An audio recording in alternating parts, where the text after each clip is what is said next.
Buenas tardes para todos ustedes en esta semana de el tercer domingo de Adviento.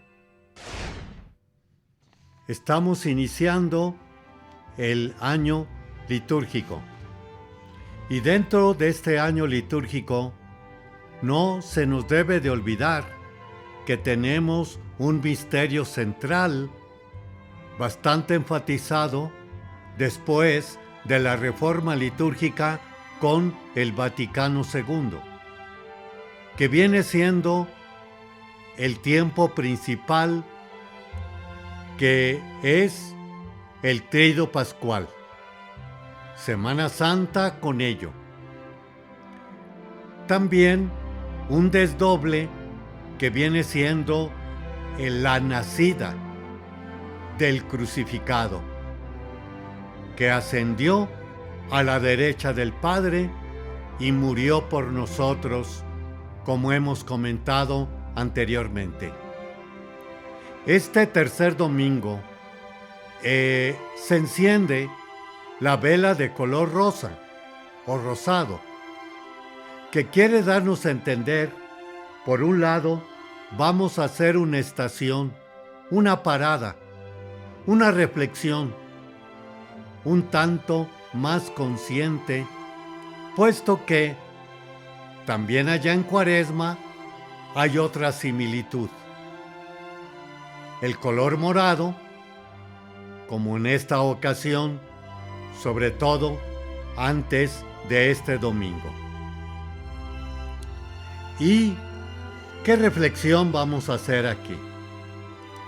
Tomamos el Evangelio de Mateo, capítulo 11, del 2 al 11, que nos está hablando, también hace toda una reflexión, no solamente Juan, el Bautista, sino también el Señor Jesús acerca de Juan el Bautista.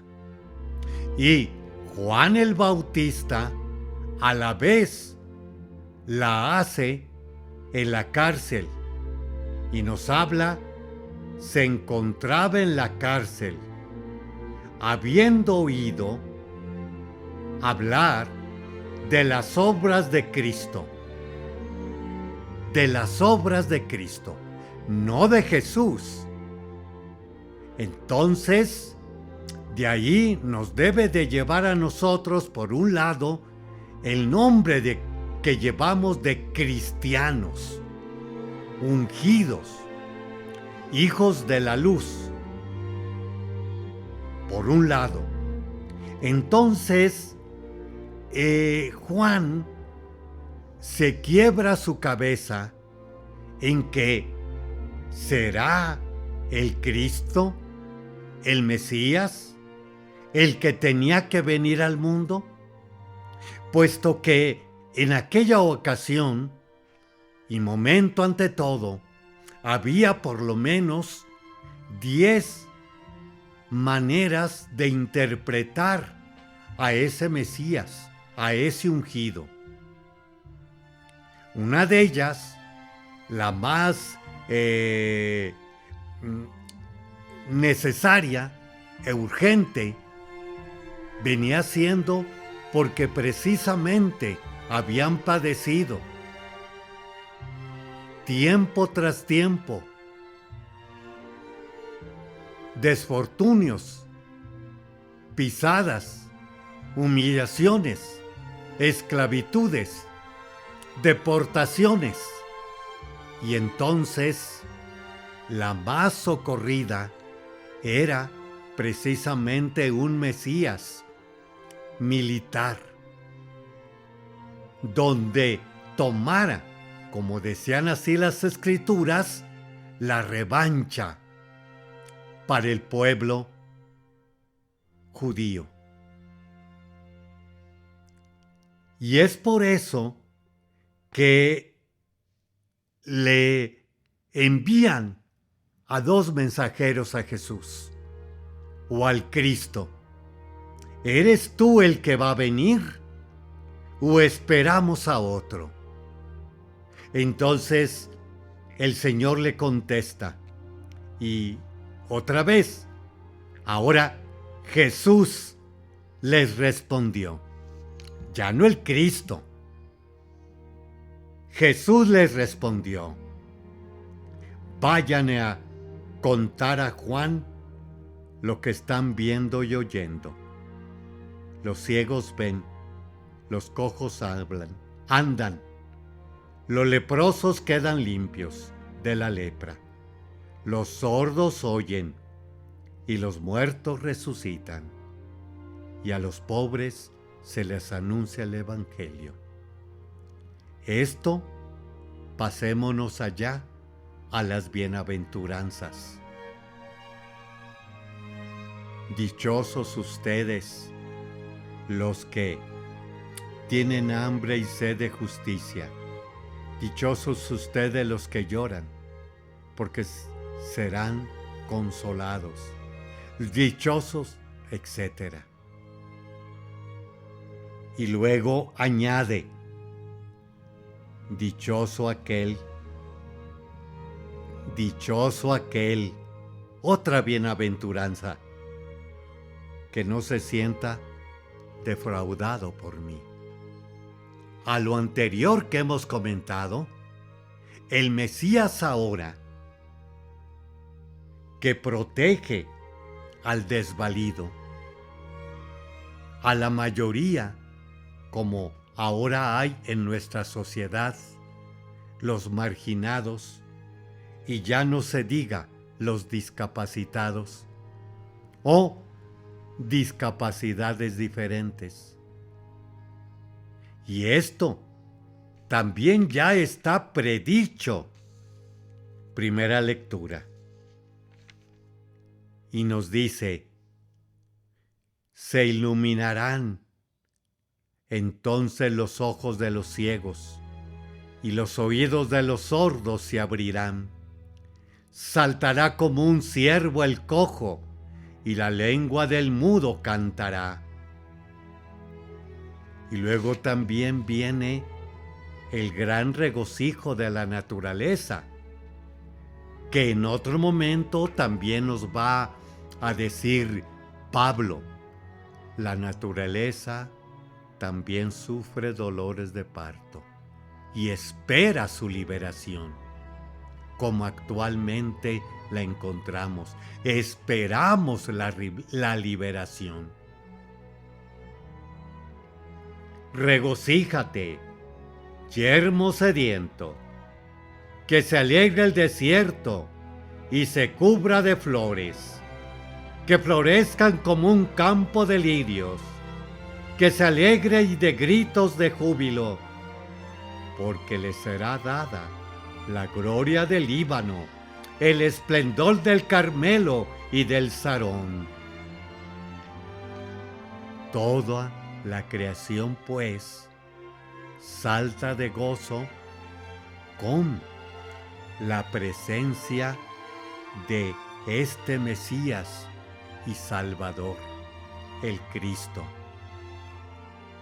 Y también cabe aclarar que le manda dos testigos, que en otro momento, según la ley judía, para poder tomar en cuenta algo, un testimonio, por lo pronto, debería de ser asentado mínimamente por dos testigos.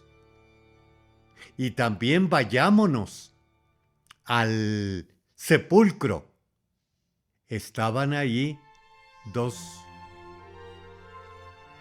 seres celestiales, uno a la cabeza y otro. Y también cuando los manda de dos en dos a donde pensaba ir, Son cosas, pues, que debemos de adentrarnos en el Señor, el Cristo, el Salvador, el Jesucristo. Haremos un espacio y regresamos.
Continuamos con esta segunda parte de una liturgia para la vida. Estamos viendo el tercer domingo de Adviento y comentábamos que estamos haciendo una parada al tiempo que llevamos de preparación para la Navidad. Y también comentábamos que tanto en este día del domingo, como también por allá en Cuaresma, encontramos el color rosa o rosado, que tiene también la intención de hacer una parada a lo que vamos llevando en cuestión de penitencia, en cuestión de oración y en cuestión de ayuno, para acercarnos tanto al nacimiento como a la pasión y muerte de nuestro Señor Jesucristo que tenemos por la Cuaresma. También comentando siempre que pueden ustedes escucharme a través de otros medios de comunicación, como es Spotify, Apple Podcasts, YouTube Music, Amazon Music, como iHeartRadio. Segunda parte del Evangelio de Mateo. Ahora, nuestro Señor Jesucristo hace una reflexión acerca de Juan el Bautista. Cuando se fueron los discípulos, Jesús se puso a hablar a la gente acerca de Juan. ¿Qué fueron ustedes a ver al desierto? ¿Una caña sacudida por el viento? No. Primeramente, la caña en sí es, pues, ciertísimamente una caña, una vara consecuentemente firme. Y también, por otro lado, la cuestión de Herodes era su significado. Era, podríamos decir también, lo que estaba dentro de el escudo de Herodes. Y quiere de fondo decirnos que Juan Bautista no se sacude por Herodes, a tal grado que precisamente se enfrenta. No te es permitido, palabras ahora, vivir con la mujer de tu hermano o la cuñada. Entonces, aquí tenemos el adulterio, que ahora desafortunadamente se suavizan muchas palabras acerca de esto, como también el aborto, la muerte. estás matando. Ahora se dice, estás suspendiendo el embarazo. Seguimos. Entonces, ¿qué fueron a ver? ¿A un hombre lujosamente vestido? No, ya que los que visten de lujo habitan en los palacios. Aquí recordemos que Juan era hijo de Zacarías, sacerdote, y en aquel entonces el sacerdocio era por línea de sangre, o descendencia o herencia. Entonces, muy probablemente también se dio cuenta, no solo exteriormente, sino interiormente Juan, que ese lugar no era tan santo, para así ser el precursor. Entonces, por eso se va al desierto y, como todo profeta, viste de la manera más humilde, ascética por otro lado, que habla bastante fuerte de conversión. Seguimos.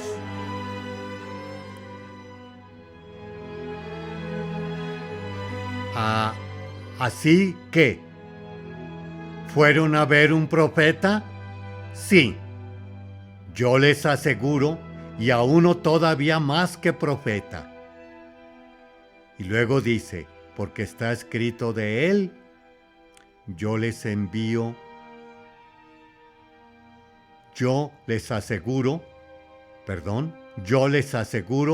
que no ha surgido entre los hijos de una mujer ninguno más grande que Juan el Bautista.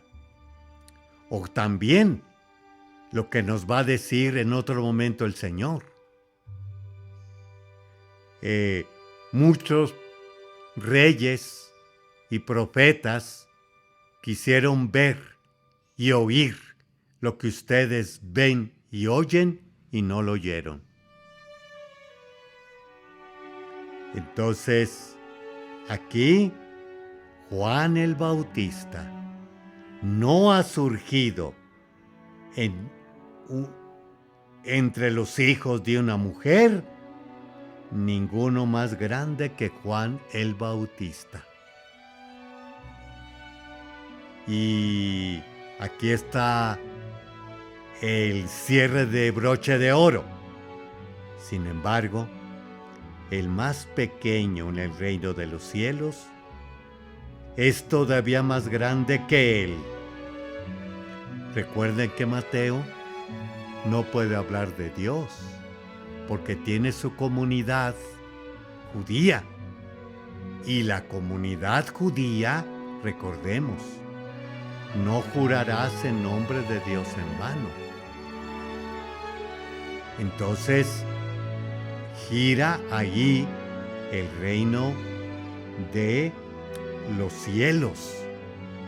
Y los cielos es donde está Dios. Y aquí está lo más fuerte. Sin embargo, el más pequeño es todavía más grande que él, que Juan el Bautista. ¿Y qué nos quiere decir esto?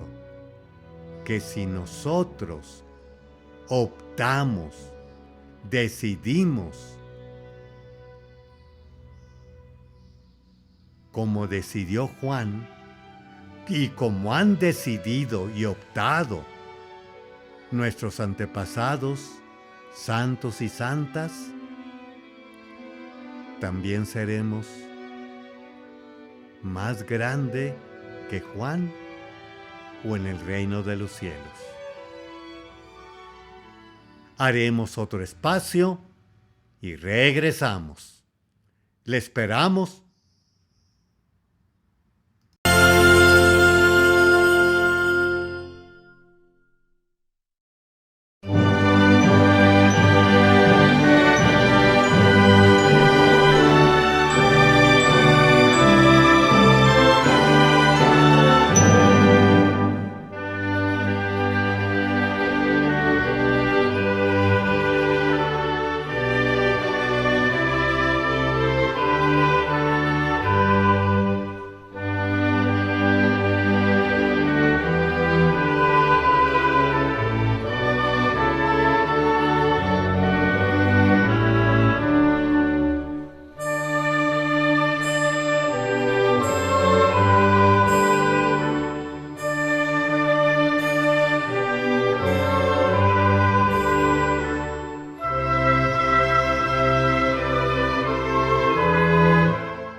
Continuamos con este siguiente segmento y de nuevo, tiempos privilegiados,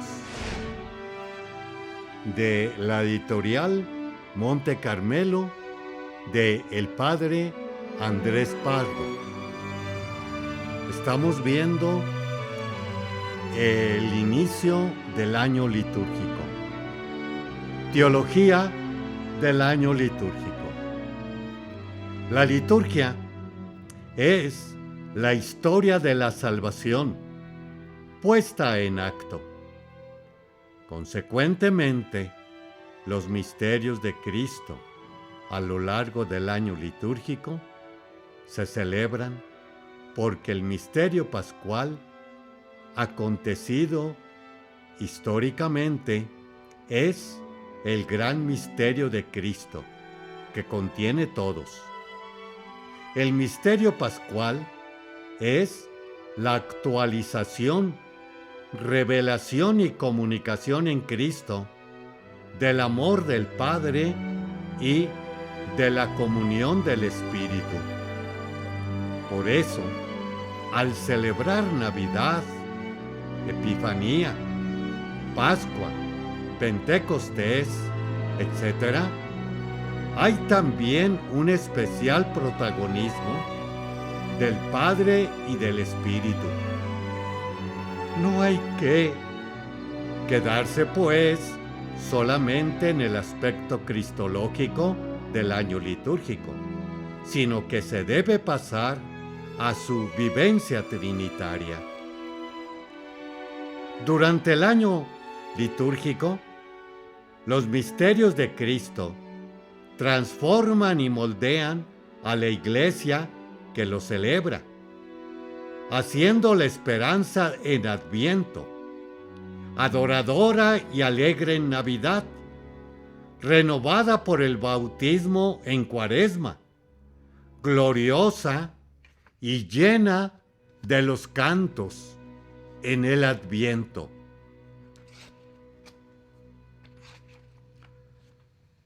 Cada domingo es en el día del Señor y de la Asamblea Cristiana. La Iglesia se hace pascual, escuchando la palabra y celebrando la cena eucarística para manifestar su identidad caritativa ante el mundo. Las celebraciones litúrgicas se refieren siempre al hombre en su profundidad antropológica y en su sentido religioso. Por eso, el año litúrgico tiene una fuerte carga realista, ya que celebra al hombre nuevo, Cristo, su camino pascual y su oferta de renovación para el hombre y de la sociedad. El año litúrgico es arquetipo de una plena realización del hombre, porque celebra en Cristo la utopía hecha realidad. En el año litúrgico se fijan y precisan los contenidos de la fe, plasmados en la celebración.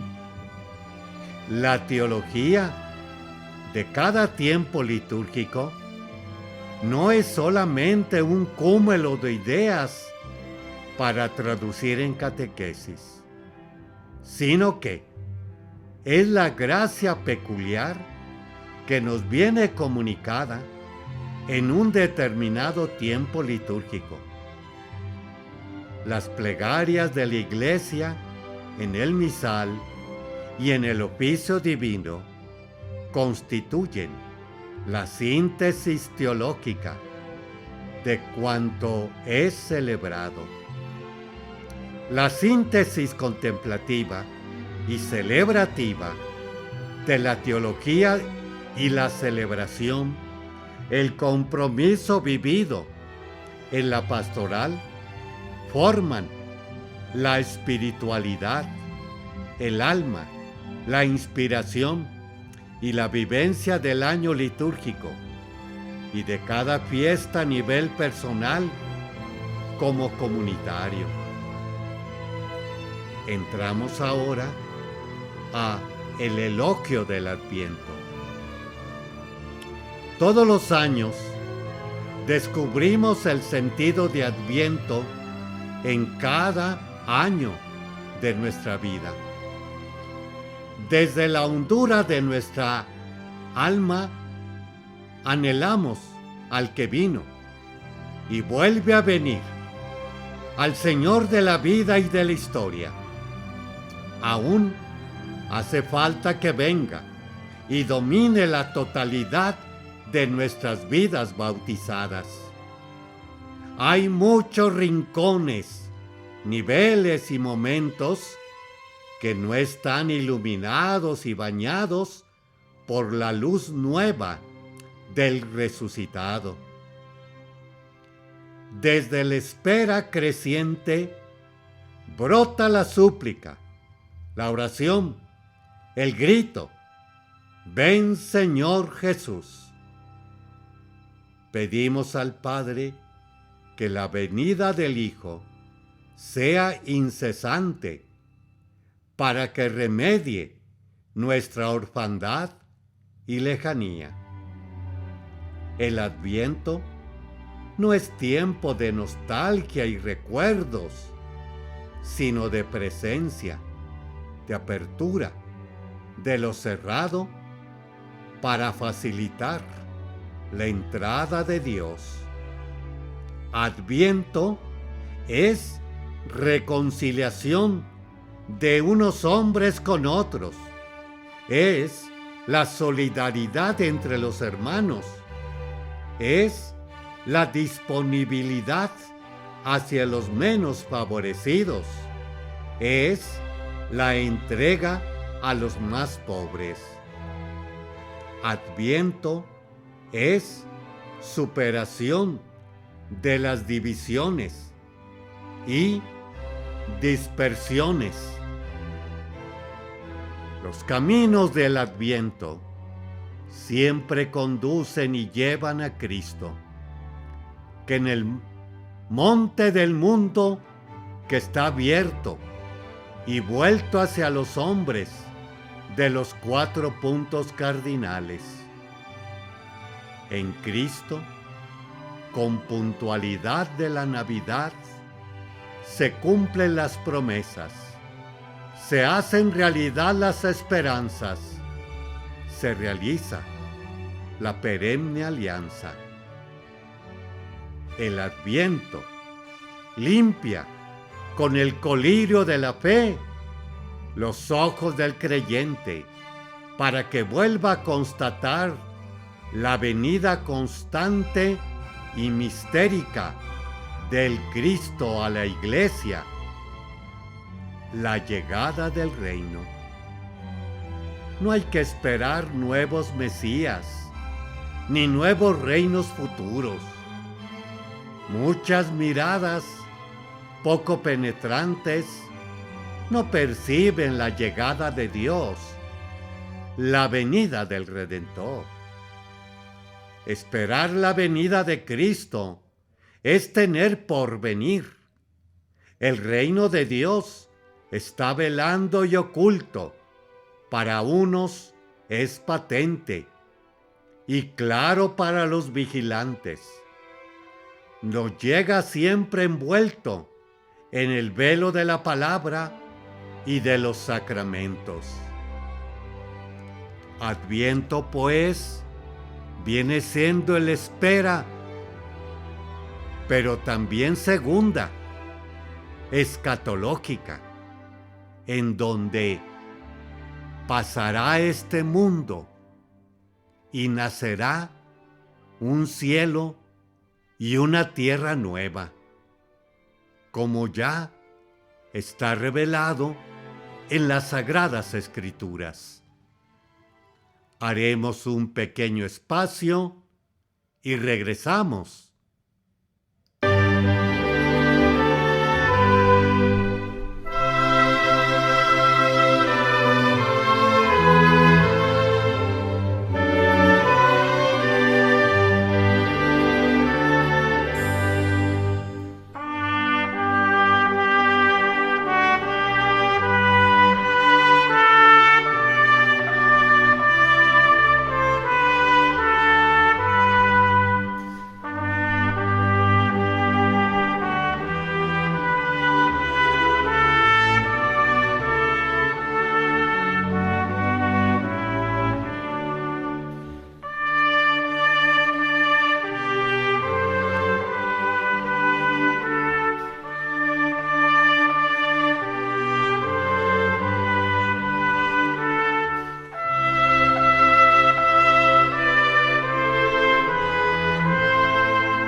continuamos con esta última parte.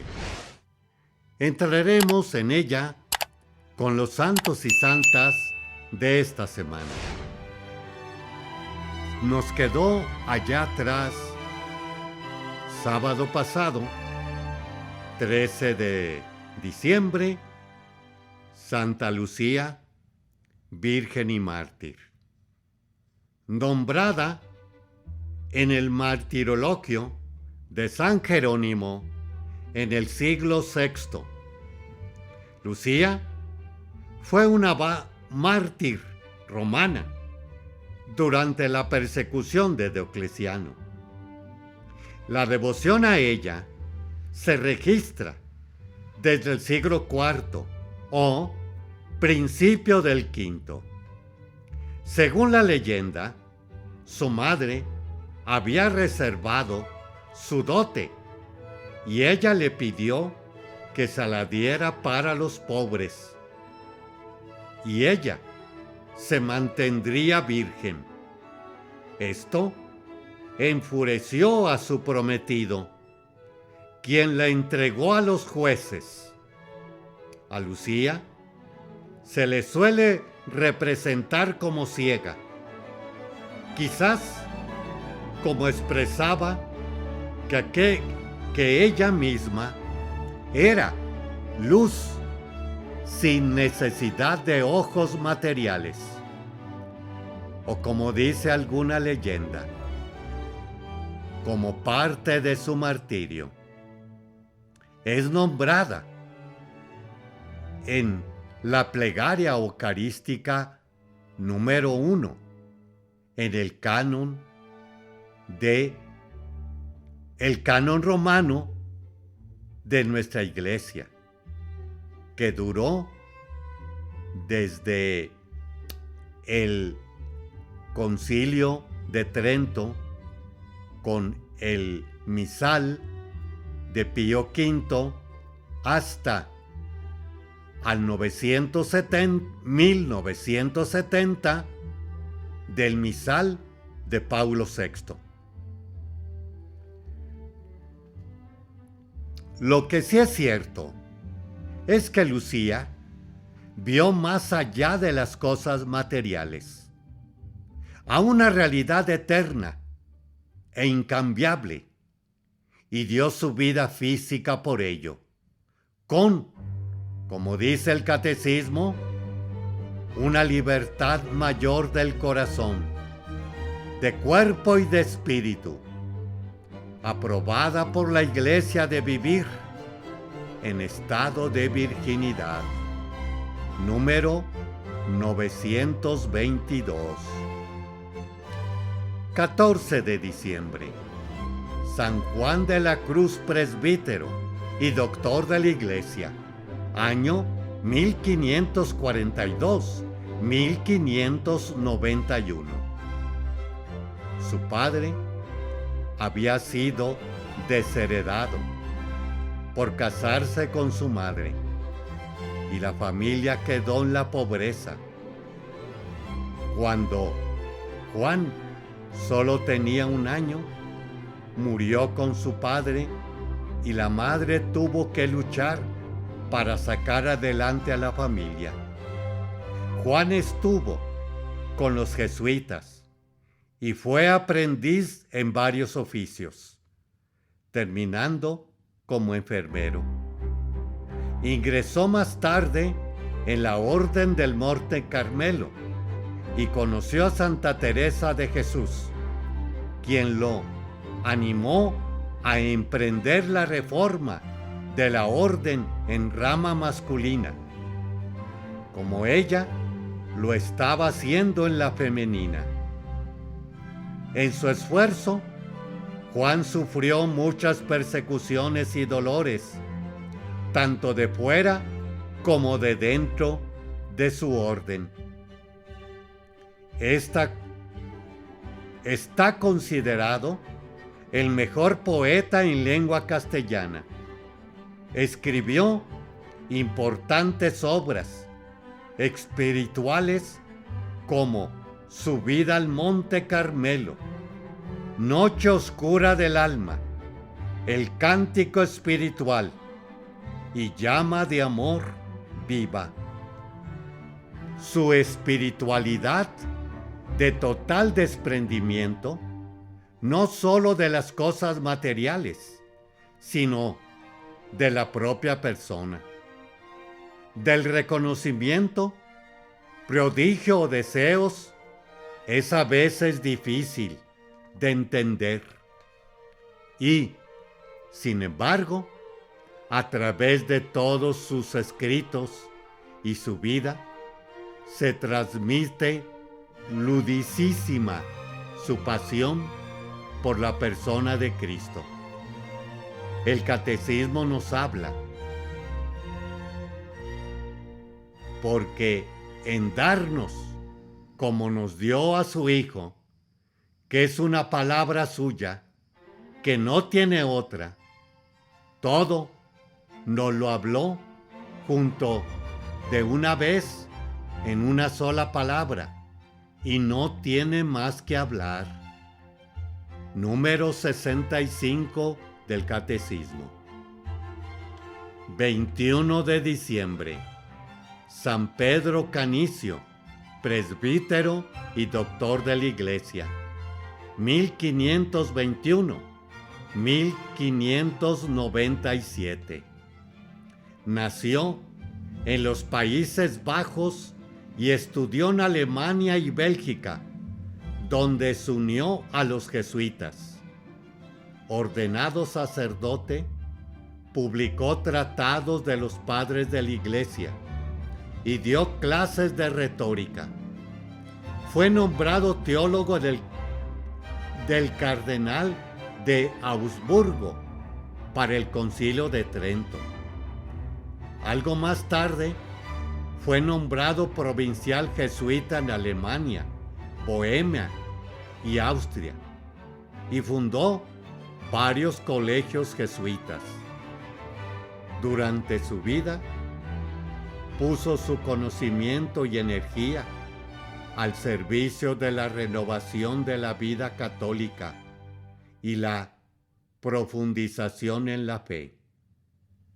Es famoso por sus catecismos, compendios de la doctrina cristiana, que tuvieron cientos de ediciones en muchos idiomas y han tenido una enorme influencia en la formación de cristianos de muchos siglos.